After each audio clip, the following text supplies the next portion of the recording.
Wala pa mga solid subscribers, no? So, meron akong subscriber na nagsabi na panoorin ko nga raw yung detailed analysis po ni I'm Pop Price po, no? Regarding po dun sa simula at wakas. So, I'm very sure, guys, meron akong mga nasabi na andito rin sasabihin na I'm Pop Price. Pero, I'm very sure din, guys, meron din talaga akong malalaman dito na hindi ko po nakita, no? And correction, guys, may nagsabi din sa akin, sabi ko ahas daw po yung sa sa simula at wakas yung logo, yung sa pinakadulo nung video, no?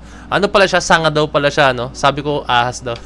Pero pwede rin kasi siya, guys, eh. Marami siyang theory, eh, no? Marami pwedeng ibig sabihin or kung ano man, no? Pero ayun kasi pinaka ano ko, no? So, okay, panoorin na ito, no? Very big shout kay I'm Pop Price, no? Kanya po itong video na to. All credits po sa kanya, no? Itong video to, no? Isa rin to sa mga pinapanood ko pag ako po ay tumitingin po ng mga updates regarding po sa ating Halima. So, okay, let's go. Panoorin na po natin. We know you already know this, but just in case you haven't heard yet, the biggest P-pop boy group in the country, the group that gave us the hit songs Mappa and Gento, the group that raised the Philippine flag on the international stage, the one and only P-pop Kings is officially coming back. Last night, SB19 finally updated their profile picture and uploaded a new comeback trailer. And we can say that this is their best comeback teaser yet. Everything was planned, every detail has a purpose, and it could easily be mistaken for a movie teaser because of its quality. Well, to be fair, it literally looks like one.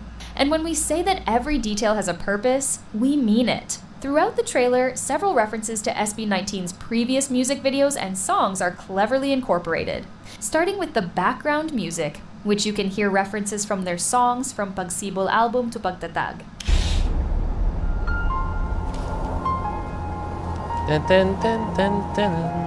Actually, yung part na yan, narinig ko rin siya pero nalimutan ko siya, no? Kasi tinuloy-tuloy ko siya. Di ba, may part, nag-explain eh, no? Di ba may part kasi dyan na inisang diretso ko siya, no? Hindi ko siya pinost-post, no? Nung napakinggan ko siya, talagang ano siya, tumatak sa isip ko, kaso nalimutan ko na siya i-open up nung binalikan ko ulit siya, no?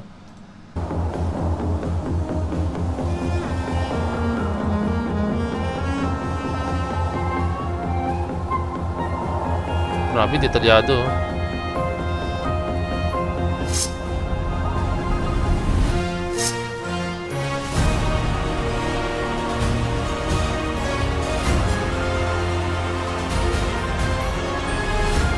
Hey, I want you. Aside from the music, several objects in the trailer can also be noticed as referenced from their previous albums. At the start, we can see what appears to be a compass, possibly symbolizing the one in the Mappa lyric video, or maybe this clock from Bazinga MV. A globe is also visible, which could represent a map, or even a reference from this scene in What Music Video. Additionally, there's another map that closely resembles the one seen in their Bazinga music video. And another reference for Bazinga MV is this old soft drinks cooler here. Lastly, we can spot scaffolding and a flag, which are strong visual elements from What? And the Pagsibol album era. In the following scene, the radio is a direct reference to their Where You At music video. Meanwhile, the bench seen here closely resembles the one from the cover photo of yun nga. Sabi na, isa rin to sa namali kong ano eh. Actually, hindi ko na mali. No? Kumbaga, meron kasing picture, no, na may ginawa ko reaction video before picture. Na ang sinabi ko nga doon is, yun yung sa ilaw ba? Tama ba? Wait nga, check ko nga maigi kung ilaw yun. Oo nga, upon checking guys, chinek ko siya, no? Ilaw nga yung sinabi ko. So, sa niebe pala siya dapat, okay? Making it another subtle yet meaningful callback. Additionally, this old building here is likely a reference to the house featured in the Gento music video. And if you notice the background, it does look like the location where Gento MV was filmed. Oo nga, no? Then the next scene, we have here this thing, which is the art cover design or the card in the Calicol album and music video. And this huge-looking rock here is probably a small-scale version of the moon, which is a reference to their Moonlight song. And finally, it transitions to the cave, and the yellow tapes that we saw in the Pagtatag album, and the gold minerals on the wall of the cave is direct reference to Gento. We can also notice the red stains here, which reference Crimzone, and the light passing through is a reference to their song Ilaw. There's also a pond of water that's probably referencing their I Want You music video. Ito, maraming theories lumalabas dito eh. This tree here symbolizes their growth. And in case you're new here, this is a trilogy album. The first album, Pagsibol, represents them as tiny little sprouts, or newcomers in the industry. In the second album, Pagtatag, the tree begins to grow and break free just like their career. The Pagtatag era is when their music and artistry started to bloom, breaking the chains that once held them back. And in the final album, the tree is now fully grown. Woo! Galing nun, ha? Galing nun, nung theory niya. Ang galing, ang galing. It's like the tree appears to have Shoutout already produced fruit. This fruit, or the apple here, likely symbolizes two things: their legacy and their success. In the following scene, a girl picks it up while the 5 members walk away from the tree. In the final shot, Pablo looks back at both the tree and the girl. This entire scene seems to symbolize that this album represents a fully grown tree that can now bear fruit, suggesting that their musical journey or career has finally become stable. Alternatively, the tree could represent the P-pop community, which is now more established compared to when they are starting, indicating that they are ready to pass down their legacy and share their experiences with the next generation. And them walking away from the tree could signify that they are done with the trilogy album and now ready for the next chapter. But the question is, why is it a girl? And why did Pablo look back? Now, one of the answer for this could be, remember when One Zed Entertainment announced they were looking for a girl group to train? Okay, Raya. Well, that's probably what this scene means. That SB19 will be passing down their legacy to the next generation of P-pop idols. It could also hint that a new girl group from One Zed Entertainment will be announced soon. As for Pablo looking back, it might symbolize him as the CEO of... Hindi ba yun yung Raya? Wait nga, check ko nga. Okay guys, pakibura po yung sinabi ko. Delete. Tanggalin niyo yung sinabi ko yung Raya. Hindi pala sa One Zed Entertainment. Fake news ako no? Hindi pala, maglalabas pa lang pala sila ng girl group na hindi pala. Saan ko nakuha yung Raya na One Zed Entertainment? Saan ko nakuha yun? Sino nagsabi sa akin dun? May nagsabi sa akin yan for sure talaga. As in, actually, hindi ko pa napanood yung Raya. Hindi ko patandaan, para may nagsabi sa akin. Kasi alam niyo naman, napalibutan din ako ng mga friends kong nanonood ng mga, updated din sa P-pop community, no? And nabanggit nga sa akin na yung Raya, no? Hindi ko lang maalala kung sinabi niyan sa One Zed Entertainment yun or what, no? Hindi ko maalala.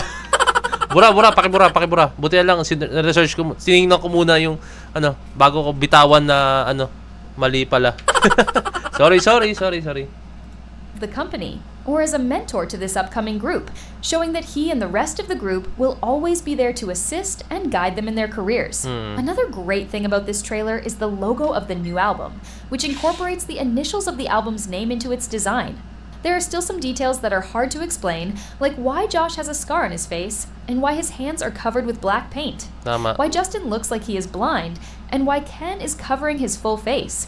Anyways, the other details that can be seen here show that everything from their previous albums is worn out. The map, the flag, the cart, the radio, and even the cave. But why? The answer is that these items, representing the past albums, have already served their purpose. And today, SB19 is ready for a new chapter. Let's go! The tree is the end, and the fruit is the start. Now, of course, these are just our theories, and we might be wrong about some details. We'd love to hear your thoughts on the meaning of this trailer. Or maybe you have additional insights to share? Please let us know in the comments. But one thing is for sure, this is not yet the last album of SB19, and we're excited to see what they'll offer in their next chapter.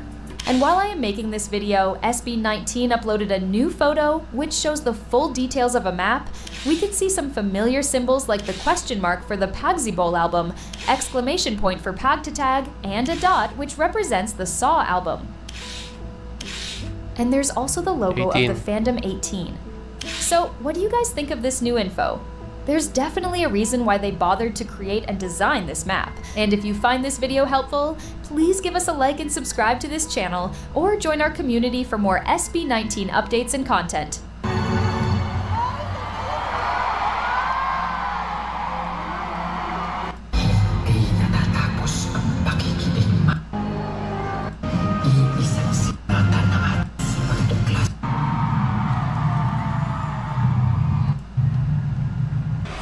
Okay guys, no, naklik ko. Sorry. Okay guys, tulad sinabi na Paprice, tulad ko, 'di ba? May mga sinabi ako na theory ko, sarili kong theory, no. Na may mga tumama, pero meron ding mga mali, no. So, kanya-kanyang theory. Hindi naman kanya-kanya theory.